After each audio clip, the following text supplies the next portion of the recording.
Swing Guide channel, and my name is Stuart Lomas. This afternoon I'm going to go away from watches if you don't mind. What I want to talk about is a statement that's been put out in the news today by the BBC. I need to say at this point, I'm not a fan of the BBC. It is a dreadful organisation in my view.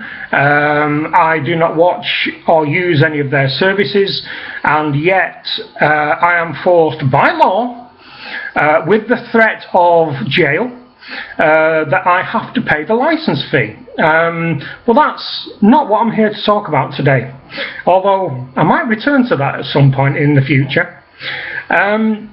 What I want to talk about is this statement from the BBC saying emphatically that regardless of rumours in the press, Andy Wilman, the executive producer of Top Gear, has not and will not be leaving the programme.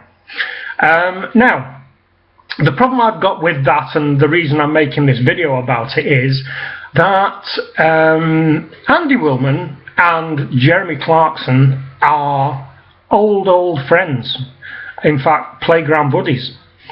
In 2002, I think it was, when Top Gear was rumoured to be coming back, Andy Wilman and Jeremy Clarkson got together and threw together the bare bones of the format that we know today, and that is indeed widely loved today.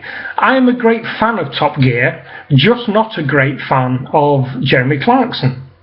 And I'll go into that a little bit later in this video. So they got together and thrashed out this idea where Top Gear, a motoring show, could be more a entertainment show. And I think over the years they've proved that to be the case. They said that this formula can be more than just something that the lads watch on a Sunday night, and you can see that by the audience. I mean, the audience is a fair breadth of both male and female, and of all ages. So it's obvious to me that the recipe that they came up with is damn good. I mean, damn good. I think it grosses something like 50 million per year for the BBC. 50 million pounds. Now, given that Jeremy Clarkson's now gone, given that on James May's Twitter feed he says that he's an ex-television presenter, and given that Richard Hammond had the opinion that the three of them are a package deal, it is no doubt that all three of them will leave the BBC. Obviously Clarkson has been pushed, but the other two will leave of their own accord, in my view, and I'm prepared to put money on that. Now, with the format which I believe was sold to the BBC, it can't be replicated, but I am led to believe that both Mr. Clarkson and Mr. Wilman have, well, I know that Jeremy Clarkson has £13 million a year income from selling the Top Gear franchise around the world. And you probably know, if you watch Top Gear, there's an Australian one, there's an American one, there's a German one, there's one in China, I think now. Dida. And I am fairly sure that, given that it was Mr. Clarkson and Mr. Wilman who came up with the idea of Top Gear, they must both be receiving some form of recompense for selling this around the world. Now, that being the case, I am relatively sure that if they bring in a whole new bunch of people, which I think is inevitable now, I don't think Mr. Wilman will stay. I think Mr. Wilman will move along with his friend and partner in crime, as far as Top Gear is concerned, and they will be taken as a package deal. So Messrs. Wilman, Clarkson, Hammond and May will all go to, I can't see ITV taking them, I don't think they've got the cash. Sky, I can see Sky taking them. multitudes of money, always eager to take viewing figures away from anybody else. So I can see Sky taking them. So that being the case, I wouldn't put too much credence into the statement given out by the BBC today that Andy Wilman will stay. Perhaps it might be the case that Andy Wilman is under a set contract to finish off this season. Now, I seem to remember it was a 10-week season, I seem to remember.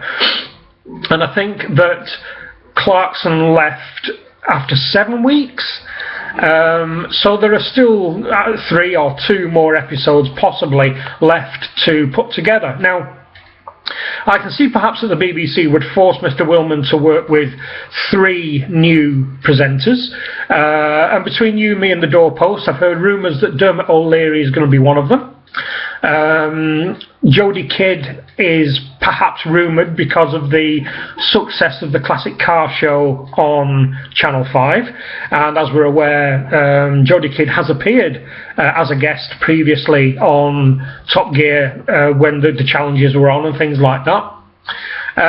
So there's 2. Who the third will be, not too sure, but we will see perhaps 3 new faces relatively soon. There was somebody in the Telegraph who was campaigning for the return of Vicky Butler-Henderson, who you know is on 5th Gear, which has been relegated to history on the Sky Network. Odd place for a motoring show, that, I thought. But if they're going to bring anybody back from 5th Gear, bring Tiff back.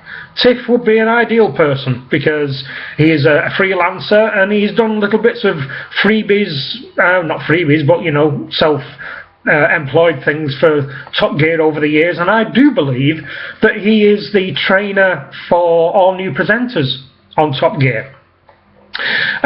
So let's get back to Mr. Wilman. And I think that Mr. Wilman may well be forced to finish off his contract, but as soon as that contract is done, they will be gone. And I think that whoever employs the 4 Musketeers will have to be very aware that they will bring with them their brand of boyish humour, that they will be subject to Mr. Clarkson making racist and other objectionable comments, and that they will have to have a very good lawyer potentially, but I'm very sure that Mr. Murdoch is not short of a bob or 2 where lawyers are concerned. So I was a little bit dumbstruck by hearing the BBC trying to give assurances that Andy Wilman will not be leaving. I think it is assured. I will be stunned if he is still there as and when Top Gear returns at any point. I'll be stunned. But I also think that the new version of Top Gear, whatever it ends up being called with Messrs. Clarkson, May and Hammond, will be more of the same. It will be 3 guys of little talent being paid enormous amounts of money to drive very, very expensive cars on jollies paid for by, not the licence fee payers at this point, but Sky subscribers. So I think that's really all I wanted to say. I needed to vent my spleen a little bit about that. I will, at some point in the future, vent my spleen about the BBC in general. There's a few things about the BBC that I don't understand, and how, given the things that I don't understand, why there's a licence fee, but more of that to come. So that's basically it. If you know any different to me, then drop me a line. If you have any queries about what I've said, drop me a line. If there's any subjects you want me to touch on, drop me a line. And I think that's it for today. I don't know whether I'm going to make another video. May not. See how the mood takes me. And once again, as I always say, thank you very, very much indeed to the people who are interested enough to subscribe. Thank you to the people who viewed my videos. There's over 100 views now, for goodness sake. I'll be wanting autographs soon and things like that. How much is a minder these days for a YouTube celeb? I don't know. Anyway, so drop me a line if you want to talk about anything in particular. Don't forget to subscribe. Thanks a lot for watching. Bye bye.